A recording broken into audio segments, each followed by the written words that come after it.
Bangladesh cricket বোর্ডের পরিচালক M Nazmul Islam পদত্যাগ না করলে বিপিএল সহ সব ধরনের ক্রিকেট বর্জনের হুমকি দিয়েছে ক্রিকেটাররা। বুধবার cricketers welfare associations of Bangladesh অর্থাৎ কোয়াব এক সংবাদ সম্মেলন করে এই হুমকি দিয়েছে।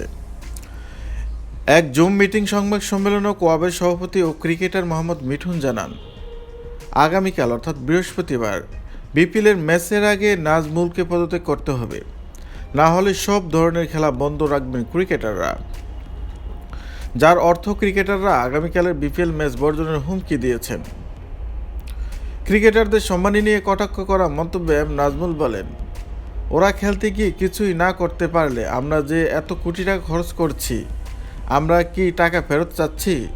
ক্রিকেট বোর্ড শরীর এবং ক্রিকেটারদের অঙ্গ বলেও মন্তব্য করেন এম নাজমুল।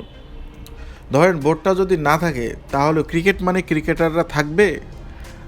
আমার দুইটা হাত আছে, এখন আমার শরীরের সাথে হাত, শরীর না থাকলে হাতের কোনো কাজ আছে? এর আগে বোর্ড পরিচালক নাজমুল সাবেক ক্রিকেটার তামিম ইকবালকে নিয়ে অশালীন মন্তব্য করেছিলেন।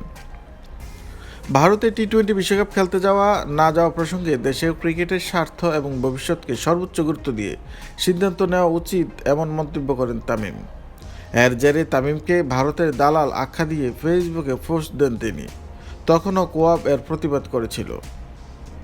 তো প্রিয় বন্ধুরা, খেলাধুলা বিষয়ক সকল তথ্য পেতে এই ফেসবুক পেজটি ফলো দিয়ে রাখুন। এছাড়া এফএস স্পোর্টস ইউটিউব চ্যানেল রয়েছে, সেখানে গিয়ে সাবস্ক্রাইব এবং বেল আইকনটি অন করে দিতে পারেন। আজকে এই পর্যন্ত, সবাই ভালো থাকবেন, সুস্থ থাকবেন।